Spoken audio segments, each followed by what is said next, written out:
Hey, Bishop. hey, how's it going, brother? Good to see you. All right. Look at all the wonderful people online. I love it. I love it. I love it. Man. All right. So let's what I'd like to do is start off where we were at last time. Hey, Troy and Kelly, good to see the Turners. Sonia and Dustin and Kenora with the dog face. That's awesome.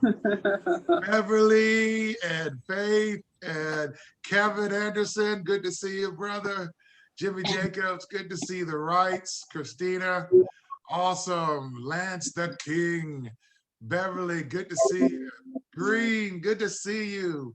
Michelle. Awesome. Yolanda. Good to have you on. God. Beautiful, beautiful. Good to see everybody tonight. We want to get right into the word and also really get into picking up from where our brother Bobby was ministering last week. Let's give him a hand for what he did and the good job he did last week. I thought that was awesome. We're going to pick up from Proverbs chapter 6. And we're going to be reading starting at verse 26. 26. Okay. Hey, Quinessa, everybody, how you doing? Good to see you. Good to see you. All right. So it is very important for us to understand that we're continuing in this idea of King Solomon. Does everybody know where we are?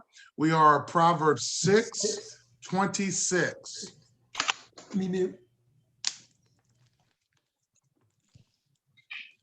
Proverbs 6, a 2, a 6. Is somebody being electrocuted? Okay, I want to make sure no one's being electrocuted. We'll pray in Jesus' name. Okay. Proverbs 6:26. Let's start here. Let's start with prayer. Father, we thank you for the enormous amount of power that is present right now for us.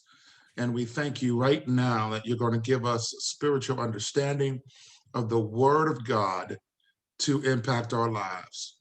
As we study your word to understand it, make our eyes to see, as you did with your disciples in the upper room when you resurrected. Open up our perception that we might understand you in the Gospels. Father, we thank you for this in Jesus' name. Amen. Amen. Okay, so let's begin our conversation with an interesting beginning. It really is a takeaway from Proverbs 6:25. And Solomon is talking to his sons, and he's describing what not to do. Sometimes we know what to do, but we don't know what not to do. And it's important that we understand there are boundaries, not only to what we can do, but what we cannot do. Look at verse 6:25. Lust not after her beauty. That's what we don't want to do in thine heart. Neither let her take thee with her eyelids. In other words, there are times, and I'll just be real with all the men and the women in the room, there are very attractive people in the world. They are hunks and models to your eyes. They are bombs, but you are not, you were not given, they were not given to you. All of them in the world are not yours to go after or yours to partake of. God has a plan for you, and he'll give you the one God gave to you. But because they're out there, we have to beware of the particular type of woman that is so beautiful, or male that you find attractive, and they kill you with a look. Now, what does that mean? That means you don't necessarily have to have a touch. You don't have to necessarily have a conversation. But sometimes if you look too long and a person looks at you and gives you a little giggle, it could take your heart away. And you've got to be mindful that don't even let her take you with her eyelids. This is both male and female. Please remember that. That a person go, hi, and they look at you, or you see them looking at you, and the next thing you know, your mind's off and running. And here's why. He gives you great understanding as to why this is a bad idea to be so easily taken by someone's beauty and their eyelids. Now, again, he's speaking eyelids because it's the subtle things in sometimes people do that cause issues. There were certain things that, when I was growing up, it was a matter of things you said, how to talk like a player, how to be a player, how to walk like one, how to talk like one. I mean, people actually have YouTubes on how to do these things, how to gain somebody else's attention. Why would we want to stop? Because Solomon says this to you. For by means of a whorish woman, a man is brought to a piece of bread, and the adulteress will hunt for the precious life. In other words, listen to me. This whorish woman, a woman who is not settled in herself, a woman who has made up her mind to go after what doesn't belong to her. By this kind of woman, a man is brought to a piece of bread. What does that mean? It doesn't mean that this good-looking woman is going to take you over to Panera Bread and sit you down in the restaurant. That's not what he's talking about. He's talking about that what this woman will do, she will take every dime you got. If you go to a woman of the street, a prostitute, a strip club, and believe me, all these things, and I'm being real with you, because all these things actually happen, especially to men that are on business trips and women that are on business trips. Things can happen and you have to guard your life. You either bring somebody with you, you have check-ins, but the issue is these things happen to so many people. How? A woman that says, hey, listen, I need money to pay my rent. And you know that you've been outside, or the person's been outside the marriage, she'll bring you to a piece of bread. We can look on television today and see people that are being sued for hundreds of thousands of dollars for being in a relationship with someone that other than their mate. And the adulteress doesn't just do this. She is an adulteress is not a person who falls in adultery. Please understand that. An adulteress is not a person who falls into an act of adultery. And you please write that down. It's not the same. An adulteress is a person who lives the lifestyle of an adulteress. Meaning it's not an accident, it's not a one-time thing, it is a thing that this person does. They go from person to person to person to person to person to person. And because they go from person to person, they know how to play the game. Okay? And what she will look for is for the precious life, meaning the one that is open and naive and just, and I hear this all the time, but I don't want people to feel bad. I don't want to tell them no, because I don't want them to feel like I don't like them. I speak to them because, they just want to talk, and your husband or your wife is telling you, stop. They're not good news. I don't want them around, but they're co-workers, and we're just going for out to get something to eat. And no, listen, they know when you are open and you just try to be a nice person, but after a while, it will cause you, like a piece of bread, to become crusty. Write that down. You may be a soft, tender loaf of good smelling bread, baked fresh out of the oven, nice and soft with a pat of butter in the middle. That's your soul. But after a while, with an adulterous woman, you've been left out in the air, and you begin to get hardened in your heart. And after a while, you become spiritually crusty. Why? Because they look for the precious life. They look for people who are precious. And when it says you'll be bought to a piece of bread, surely you will. You'll have that crusty life. Trust me. It will take away your joy. It says 3 things will take away the heart of a man. Please write this down. 3 things take away the heart of a man according to the scriptures. Wine, new wine, and women. Wine, put that down, Brian. New wine and women. So those 3 things will take a man's heart away. How does it take a man's heart?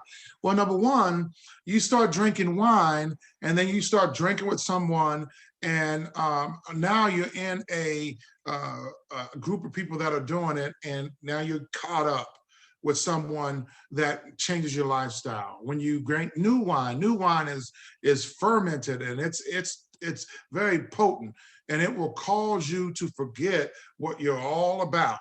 It'll take your heart away. And the last thing that will take your heart away, remember when I say this, both male and female, is a woman. A woman, you start to wonder why a person's heart, they don't seem the same. They seem a little hard. And marriage counseling, I run into this all the time. Person will tell me, listen to me. This person doesn't do this for me, doesn't do this for me, doesn't do that for me. I don't love them anymore. And that's not true, because love never fails. So first of all, I know love never fails. What happens to love, it gets crusty. Hello, somebody. Love can get crusty. And what I mean by that is I can check a person and go, they may have a plan A as their marriage, but they got a plan B. Plan B is a person on the side. And so when you always have a plan B in your life, plan A is never your option. Okay? Plan A is never your option. So you want to make sure that before even you start talking about divorce, you got to make sure there's no plan Bs in your life. That when you want to break up that relationship, there's no plan Bs in your life. If there are, you're guilty. You can't even have your heart right with wine, new wine, and women, the 3 W's, WWW. It's like wrestling.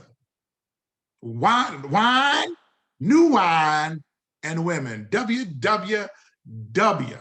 It will body slam you and count you out. That's right. With these 76,000-pound pythons I've got right here, I'll slam you. Some of y'all don't know who that is, but it is a wrestling person. Okay. Thank you, Darrell. Darrell knows. Okay. So what God is trying to do is keep you away from that woman, her beauty of her eyes and the beauty of her body. And I got to say this now for women and men, because you can go to, I'm just going to go get fit. I'm going to go get a personal trainer. In the back of your mind, you know, you ain't even ready for a personal trainer. You know that. You know that personal trainer, you trying to find somebody to tweak your interest. Well, I was late home because I was with the personal trainer. That personal trainer shouldn't be alone with you ever. Here, let me show you. No, don't touch me. Don't show me nothing.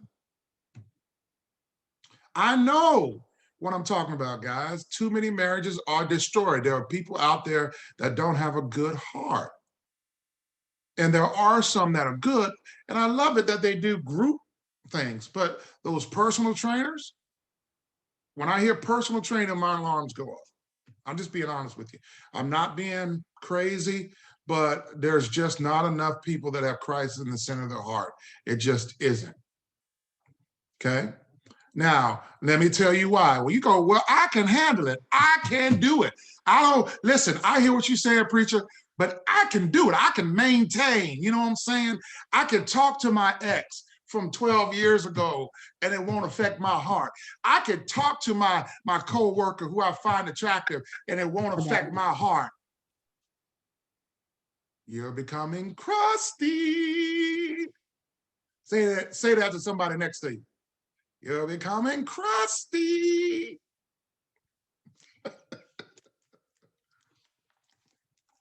What do I mean by that?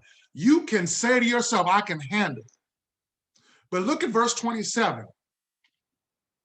Can a man take fire in his bosom and his clothes not be burned? We just talking. No, you're burning up. You're on fire. The country way. It's not fire like it is from the city. It's fire from the country.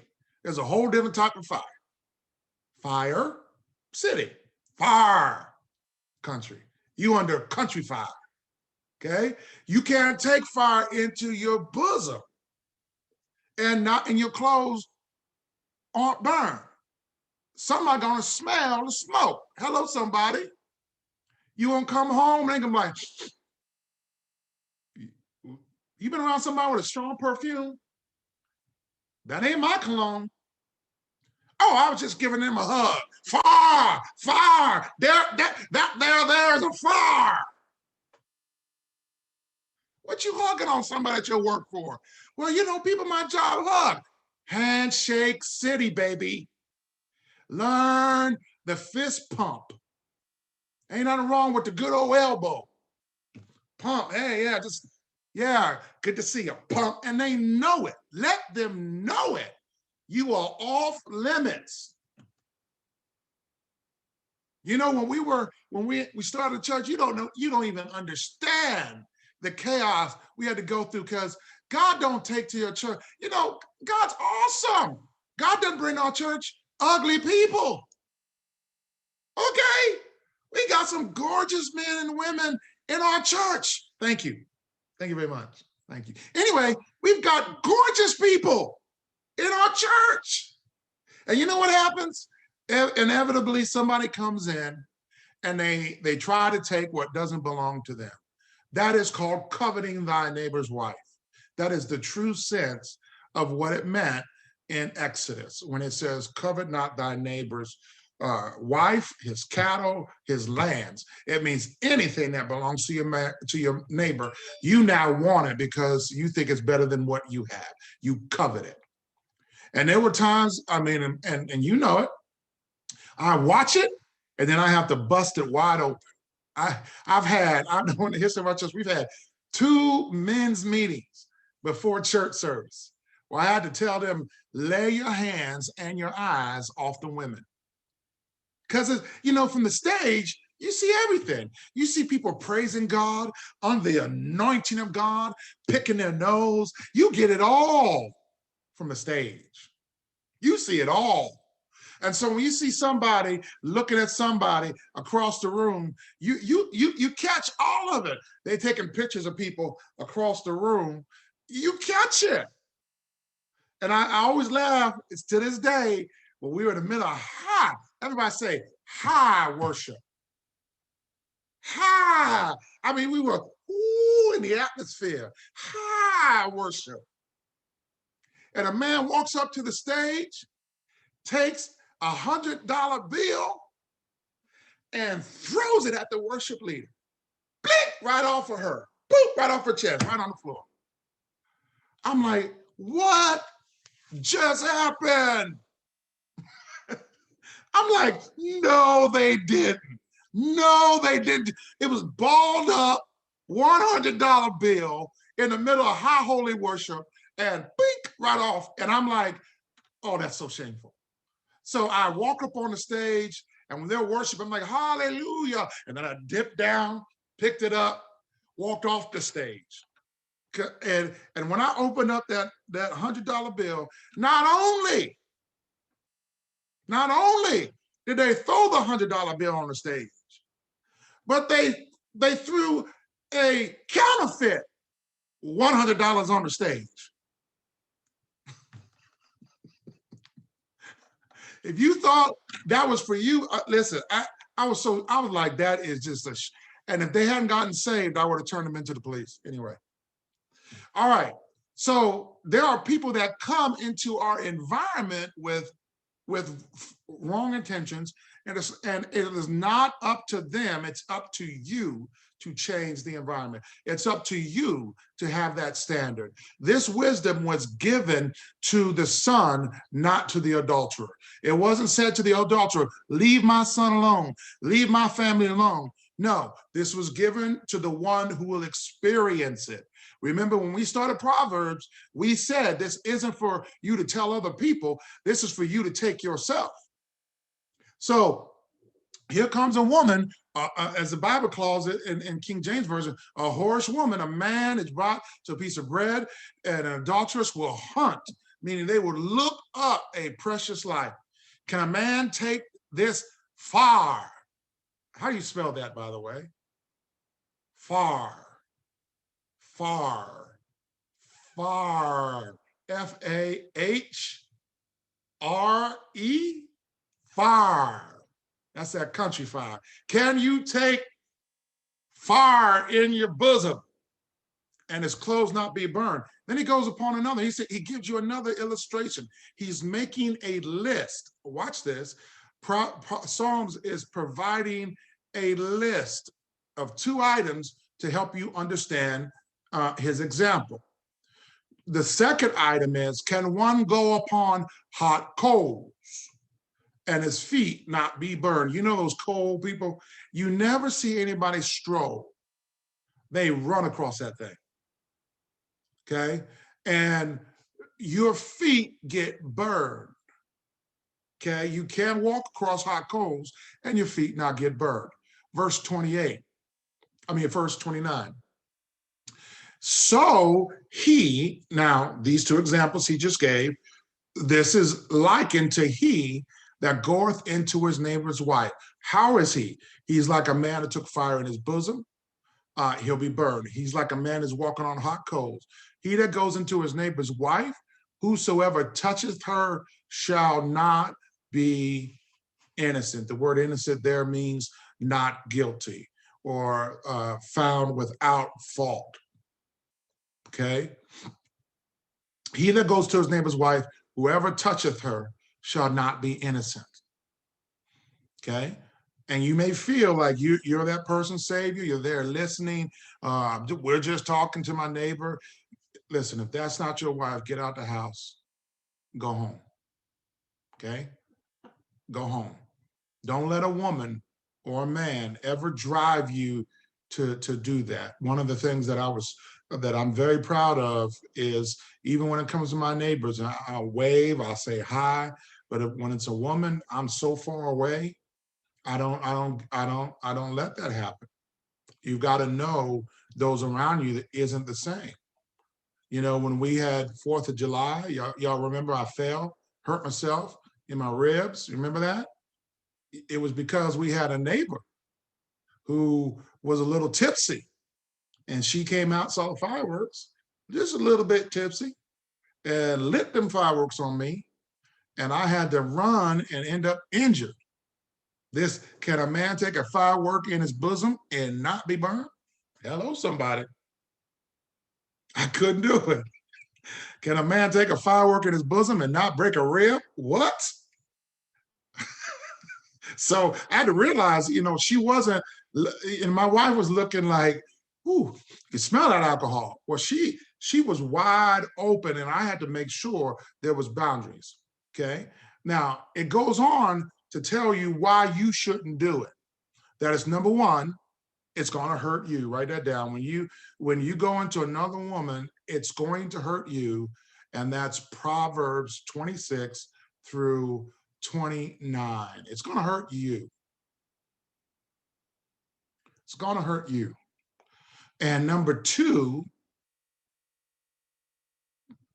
it's going to create enemies. Write that down. It will create enemies for you. What do you mean, enemies? Verse 30. Men do not despise a thief if he steals to satisfy his soul when he's hungry. But if he be found, let him restore sevenfold. he shall give all the substance of his house. In other words, it's saying, listen, a man understands if you broke in because you're trying to satisfy your family to get food, and you picked up food, even though you did it for a good reason, you still are a thief, and you shall restore sevenfold. He shall give all the substance of his house, meaning there's no excuse for you end up doing that.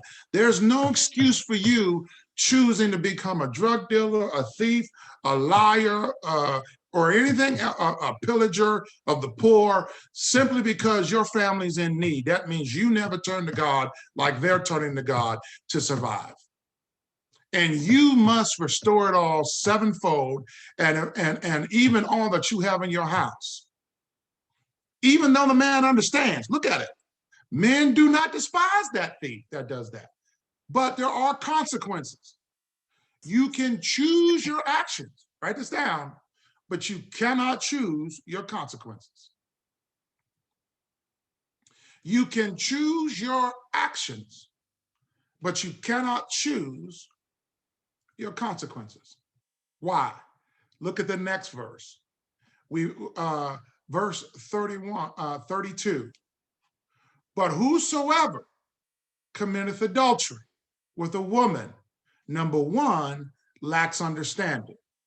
He doesn't understand what he just did. Okay? And he that doeth it destroys his own soul.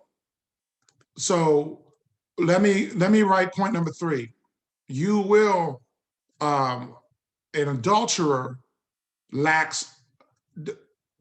purposely lacks understanding, and they destroy their spiritual self. Their spiritual self. Look at verse 33. A wound and a dishonor shall he get, and his reproach shall not be wiped away. What ends up happening is a wound and a dishonor. When a person gets a dishonor on their life, anytime someone sees them, they remember that dishonor. Have you ever met somebody that did something that was dishonorable and it became public, and every time you look at them, you remember? You ever know anybody like that? Ever? It might have even been you. And you know how it felt to be held in dishonor. I've been through that, things I've made mistakes on, and I realized this scripture is true. It doesn't matter. You can go, and when you do anything, whether it's adultery or anything else, and you get a dishonor, man, it stays with you in that person's eyes. And sometimes even when it's not true, and they dishonor, and they give you a false dishonor by itself will stick with people. But it's more important that if you did do this, it's not going to go away easy in a person's eyes. Look at verse 34. Why? Because that man, you did it, you took his wife, or that woman, you took her husband. For jealousy is the rage of a man. You want to know how a man rages? You want to know how a man loses his beings? How a man will lose his mind? It ain't going to be bills. It's not going to be people on the road. You touch his woman that has his heart, he will lose it. Because a man, his rage is about, man, look what he said, for jealousy is the rage of a man. I don't know about the women, but I can tell you for a man can get jealous quick. I'm like, why are you talking to my wife? Why are you looking at it? So even if those of you who are ministers, those of you who are attaining to the ministry, listen, this is why I say, when you meet a man and a woman, shake the man's hand first. If you're a male, shake the man. Don't go for the woman's hand first. Go for the man's hand first, then the woman, because what you're doing is paying respect. I'm not after your woman. You'd be shocked that a person who has low self-esteem comes in and they think that, oh man, this guy might be attractive, more attractive than me, and he's going to be watching you left and right. Same for the women. You know, you've got a husband coming to a church and a woman feel insecure, and you go and shake the man's hand first, you're in trouble. Because she's looking at you and she might think you look 10 times beautiful than her, and she might be beautiful herself, but she's insecure. So jealousy is the rage of a man. And when you touch a man's heart, he will fight. For a lot of things, he won't fight. But you touch his heart, he'll fight. And therefore will not spare in the day of vengeance. Oh, I'm going to get, oh, I'll take care of this. Oh, okay, I got this. I got this.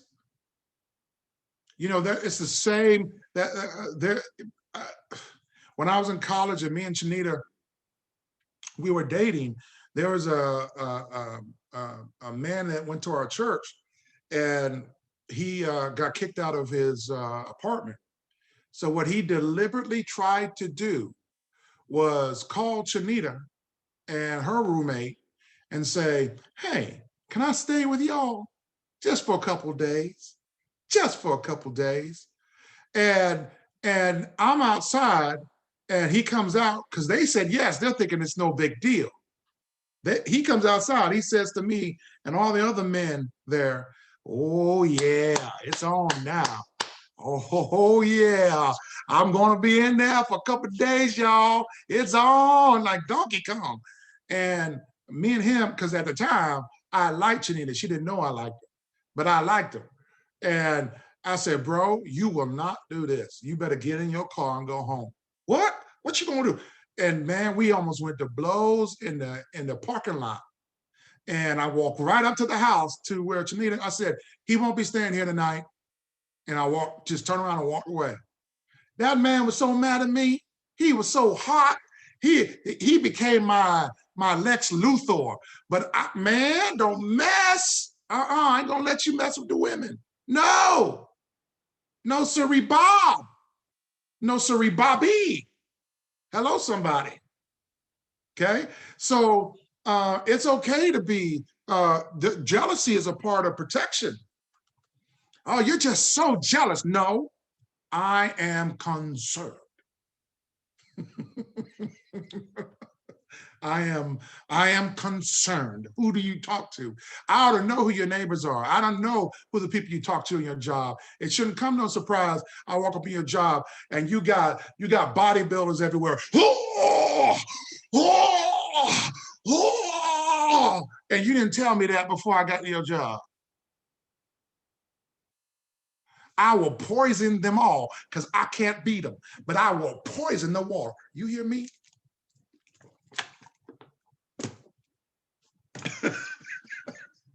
I'm just playing.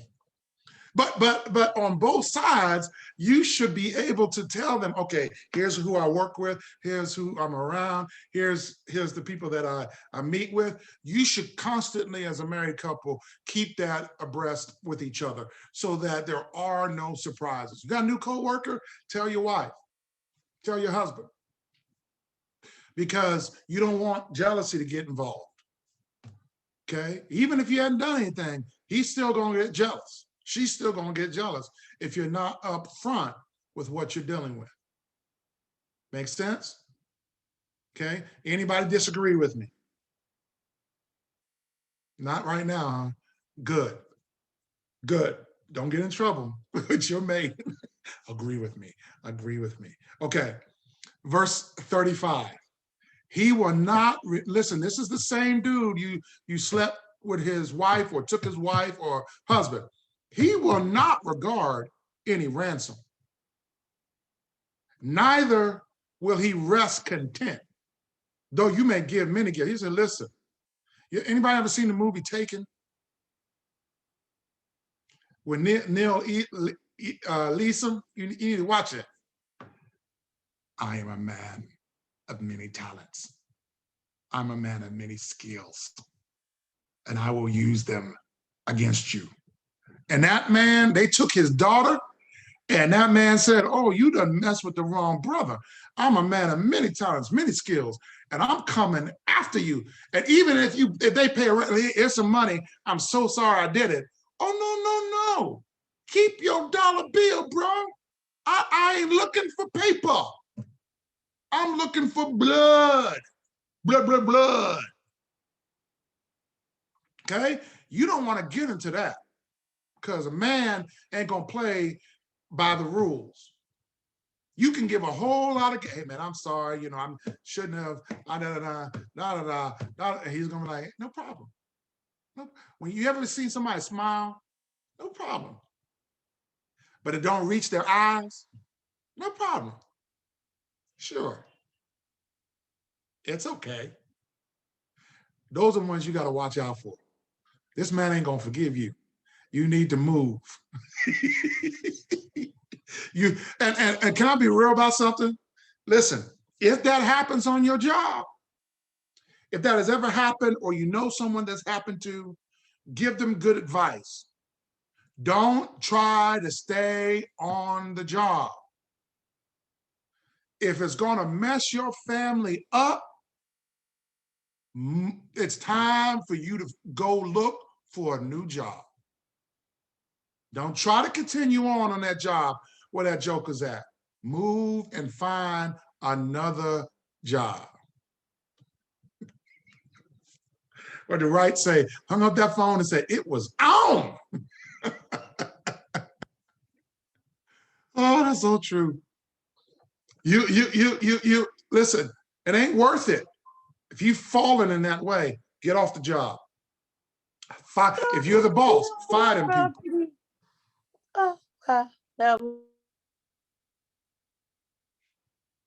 Was that a Teletubby? What was that?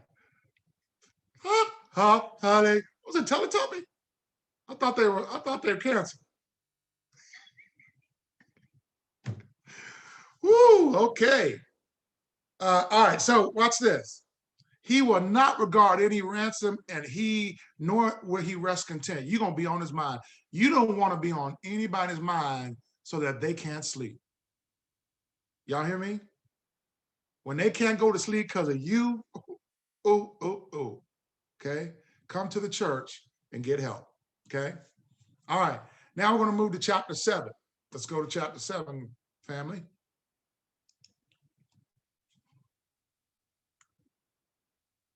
All right, chapter 7, starting at verse 1. And is it any wonder why he's spending so much time in wisdom on personal relationships? That the first book of the Bible in Proverbs first chapters are dealing with interpersonal relationships. It's because it's going to be the first thing that'll throw you off. You have to know how to handle yourself among people. Listen to what he says in verse 1. My son, I'm telling you, keep my words. It means it's the same word that was given to Adam to guard and keep the Garden of Eden. It means to protect it, to guard it, to watch out for it. It is something you don't let enemies in, and you don't let enemies around that area. My son, keep my words. Lay up my commandments with thee. In other words, when you lay down, take them with you. Meditate on them till you go to sleep. That's how I grew in the word. I would study the word and let it be the last thing my eyes saw. I would lay up the word and the commandments with me. Verse 2, keep my commandments and live, and my law as the apple of thine eye. He said to his son, you do this. Look at verse 7 and 3. Bind them upon thy fingers, write them upon the table of your heart. In other words, bind them upon thy fingers. It's what they used to do in the Old Testament that they did for their children. They were buying what they called phylacteries, which carried the commandments in them, and they will fall upon the right hand and the forehead. He said, bind them, tie them, so that you don't forget what you do with your hands. And he says, and write them like the commandments upon the table of your heart. That's what they did. They wrote the 10 Commandments on tables of stone. And when you put them on the table, meaning the stone of your heart, it's irremovable. It does not shift. It does not go away. Keep them in your heart. Okay? It's done with the finger of God. Verse 4, say unto wisdom, thou art my sister, and call understanding thy kinswoman. Now, here's the thing. Remember, when we started out and we talked about it, Proverbs was considered a woman. Okay? That wisdom was considered a woman. Then he goes on to say, say unto wisdom, thou art my sister. In other words, she's part of your family. And call understanding thy kinswoman. Meaning, wisdom and understanding are part of your family, that you honor them. Why would he call them my sister and my kinswoman? Can anybody think why he called them that? Call wisdom thy kinswoman, and call wisdom thy sister, and thy understanding kinswoman. Why would he call them those two types of people?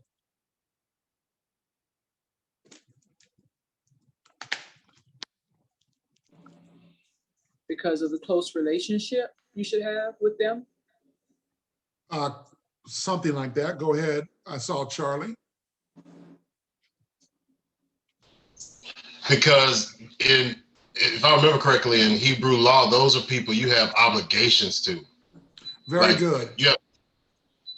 Very good. In Hebrew law, there are strict rules of how to handle both your sister and your kinswoman. In other words, you treat them with a legal commandment respect. You treat them as God's ordinances on how to handle them. You don't just handle them like a sister. You may not get along with your sister. So he's not talking about your sister. He's talking about the sister out of Leviticus, that you are not to sleep with your sister, stepsister. You are not to, even with thy kinswoman, you can't even take and marry her without her husband being passed. There are laws that are around these relationships. And he's saying the same way, look at the baby, it's saying the same way that these laws are important. Okay, verse 5, that they may keep thee. Now watch this, I love it. He calls wisdom and understanding these women, and these women will keep thee from the strange woman, from the stranger which flattereth from her words. In other words, when you read Proverbs and you begin to take it and you apply what you're learning tonight, this ain't gonna work for you if you don't apply it. You need to go back and figure out, oh man, this has hit my life, I need to apply this. When you apply it, it will keep you from the strange woman, from the stranger which flattereth with her words. Oh, Bishop, you're the most incredible, just incredible teacher I've ever seen. Oh my God, you look so young. Every time I see you, you look younger and younger. Oh my Bishop, you just have a word from God. Oh, G-A-U-D, word from God. See, wisdom then, my kinswoman speaks up. Watch out, Steve. And then on my other side, my sister go, who she think she is? She ain't fooling nobody. Look at her, trying to get all up in your face, right? I had one time, we were working and this lady wanted this job and she's like, hey, Bishop Steve, how are you? And didn't know her shirt was all, you know how people have cleavage? Let me give you some modesty points. Nobody should see your cleavage but your husband. Hello, somebody. I said, hello, somebody. Nobody should see your cleavage but your husband. People are like, no, it's okay. It's the dress. Go put on a sweatshirt. Go slap on a trash bag. I don't care what it is, put it on. Okay? Because when I was working one day, lady came in and didn't know she wanted a job. She said, hey, Pastor Steve, how are you? And her cleavage went from Cleveland to Pennsylvania. And you know how hard it is when cleavage is like that? If you're a man, your eyes get buggy because you're trying not to look. How can I help you, daughter? Because you know everything in you want to look and go, what in the world? But that ain't gonna be received that way. It's gonna look like you looking because you want something. And I'm like, daughter, how can I help you? And then I gotta go to my secretary and say, don't let nobody in my office that got. So I gotta handle these. You gotta know what to do. You gotta have some standards. I'll never forget, I was in college and I was sitting next to Chanita at a picnic at our church. And I'll never forget, I'm standing there at the picnic and I'm eating and I'm enjoying my food. And one of the, I guess, young ladies from the college came and she stood next to me at the table and had this dress that was so tight, you saw her blood pressure.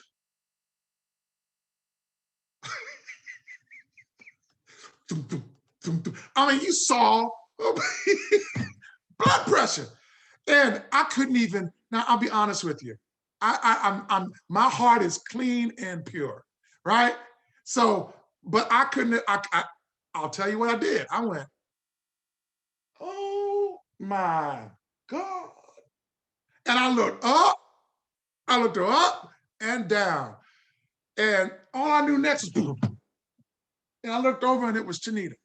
And Chanita, what you looking at? I'm like, baby, I'm so sorry. No, that shocked me. You know, I'm not usually shocked, but that shocked me. I wasn't. She looking at me like, baby, no, seriously. I wanted to take the girl and talk to her. Oh my God, no, I wasn't looking. So don't get us in trouble, women. You know, we got to live. We got to go home. Don't put us in trouble. Some brothers say amen. Let's read on. Keep my commandments and live. Amen. And my law, the apple of the eye. Now, so these two voices will speak to you. What now? Look, now this I've got you. You gotta catch this. This will tie it all together. Remember, let's go back. I'm gonna do something here. Let's go back, and I'm gonna show you something.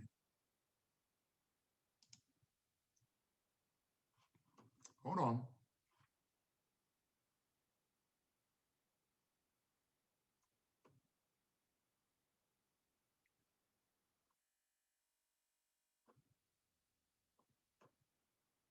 I want you to just hold on a second.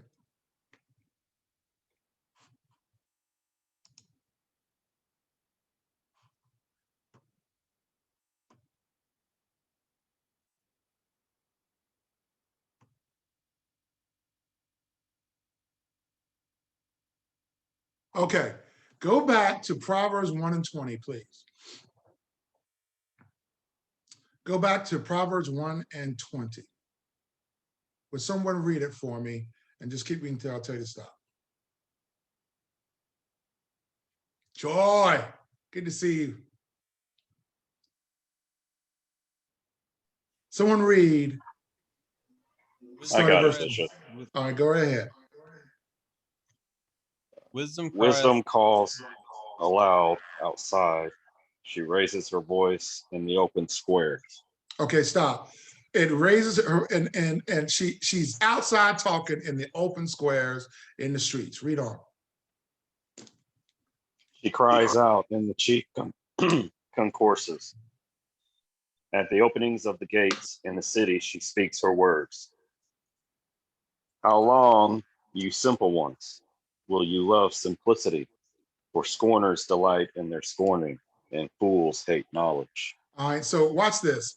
What happens is wisdom is in certain places, the chief places.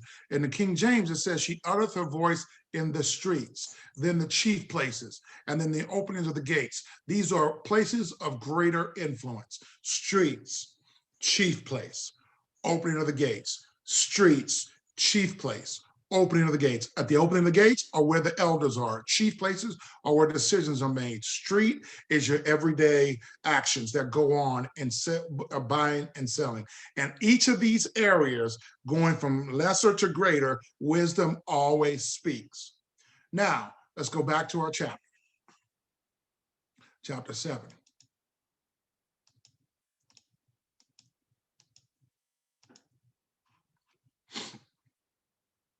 Now watch this. I want you to read, Lance, would you read for me Proverbs 7:8? Passing along the street near her corner, and he took the path. Verse 7, or go to verse 7. Verse 7. And saw among the simple, I perceived among the youths, a young man devoid of understanding. Okay, now I'm sorry, I've done this wrong. Yes, verse 7, verse 6 starts a story. Start at verse 6. For at the window of my house I looked through my lattice, and saw among the simple, I perceived among the youths, a young man devoid of understanding. Stop right there. Now, we've already talked about those who go into an adulterous woman, they lack what? Understanding. And it says that he was looking out of his window and was watching and saw this take place. And look at verse 8. Go ahead and read. Passing along the street near her corner, and he took the path to her house. Go. In the twilight, in the evening, in the black and dark night. And there a woman met him with the attire of a harlot and a crafty heart. Okay, so again, this is happening at nighttime, twilight, in the evening, in the black, in the darkened night. It's not happening during the day. And if you can only find, and I warn people, if someone wants you to always come over at night, something's wrong. Okay, they need to see you at night, something's wrong. Okay, at night you need to be in with your family. You don't need to be out. Ain't nothing out there but sin. Out there a certain time of night. Okay, and this woman was dressed as a harlot and subtle of heart. Now, but this is what she looks like when you come to her. But let me tell you how she really is. Verse 7 and 11, read. She was loud and rebellious. Her feet would not stay at home. Ooh, at times, this woman you thought was so subtle and wore that attire and was so smooth. When you really get to know her, she's loud. Now let me tell you what a loud woman's like. No offense, ladies. Let me tell you what a loud woman can be like. Your problems will be known everywhere. They will yell at you. They will punch you. They will hit you like a man. They will talk to you like a man. They're loud and they don't care what you say. They're going to do what they want to do, say they want it their way. They're just stubborn. And watch this. This person, no matter how much you love them, they won't abide in her own house. A man provided for her, and yet she's in every other man's house. Now she is without, I'm going to read on, now in the streets and lieth at wait at every corner. So she caught him and kissed him, and with an impudent face said unto him, I got peace offerings with me this day, and I have paid my vow. Now, first of all, I want you to understand what's happening here. Remember that this sounds, I need you to see how this is. She hunteth for the innocent. Remember what we read before. She's like a spider hunting to catch you in a web. A spider waiting to stab you with poison. But this is a very, intimate scene here. Now we know that deep down in that spider, she wants to devour you. But look what she did. Man, it'd be great. I wish my wife was more aggressive. I wish my husband was more a man. I wish he'd be more, forceful. I wish. Let me show you what sometimes can happen. She is without now in the streets and lieth at the wall. She's at every corner. She's waiting like a spider.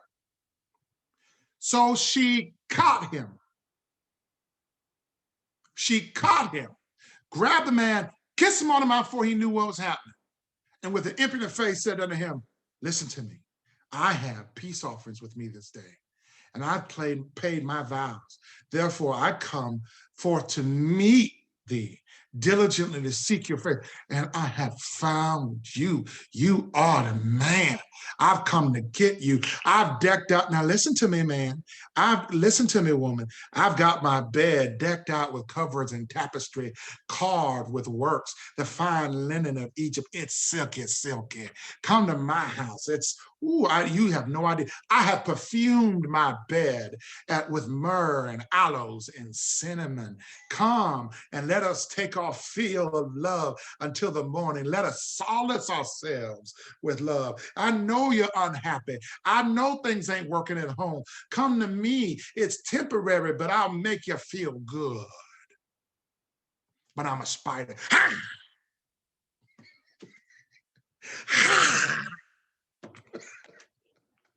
Spider. She looking to suck your life out, poison you, and you just a husk. Everybody do that with me, please. Do that with me. All right, that's what she is. She looking all sexy. Hello, and that's when she gets you. Okay, you want to watch people that do that kind of stuff. They look all hunky and they look like they're good. Hey, how you doing? How you doing? How you doing? And you're gone. What's funny here, and husband and wives in particular, I want you to look at what it took, what she did to draw that man. Those phrases, I deck my beds with covering, tapestry carved with works, fine linen from Egypt, perfume my bed with myrrh, aloes, and cinnamon. Let us take our fill of love and solace ourselves in the morning. That's not bad. If you go to the Song of Solomon, that's what the women did for their men. Do you understand? That's what the women actually made sure was like their house, so the man wouldn't need to ever look outside his house. Do you understand? Sometimes you think, well, you met me, I didn't wear nothing but sweats. You knew I never did my hair. You knew, you come on now, I don't brush my teeth. I got bad breath when you met me. Listen to me. Change your ways. Every night before you go to bed, husband and wife, smell that breath. Okay? Listen, if your arm's funky, get some deodorant. I'm telling you, real deal here. Okay? Make sure you are ready at all times for intimacy. Don't be saying, well, hold on a minute. Hold on, I'll be right back. It ain't gonna work. Okay? You have to be ready at all. I'm being real with you. Is that all right? I'm just being honest. Okay? This is what Proverbs is talking about, that what if you did this for your man? I'm talking to all my ladies in the house. What if you did this for your man and you literally, you made the bed and you carved out fine. You made sure it was silky. You put some incense on it. Don't put real cinnamon on the bed. It's hard to get out. You don't do that. Shanita used to do that, and I smell like cinnamon bread all day. I just don't do it. I'm just kidding. I'm just playing. Look at Shanita. But I'm serious. You get some nice incense, some nice smell, good smells. That's exactly what they were supposed to do in Song of Solomon, and it kept their love fresh. But see, I'm going to tell you, for every real thing, there is a counterfeit. And the counterfeit is somebody that's willing to do what you're not willing to do. Okay? Don't let your marriage get caught up like that. Be better than a harlot out there on the streets. And you understand when I say that, I'm not meaning, I'm saying make sure that you have a high standard, that your husband know he can fantasize about you because you put it down. And all my single women, this is information. Okay? When it's your day and you're going to get married, this is it. Okay? Understand and learn. Okay? And I'll close with, well, we'll pick up next week. It's 8 o'clock. I hope you enjoyed it. I hope you enjoyed the lesson tonight. I hope I didn't shock anybody out the church. But I love you all. I appreciate you all. Give towards Frontier Church. You can go on our website, hit the give button, so that we can continue to do Bible studies like this that are raw and real and full of the word. And I love it. And thank you all for attending. And pray for one another. Pray for me. And remember, pursue purpose and impact the world. I'll see you guys later. God bless. Take care, guys.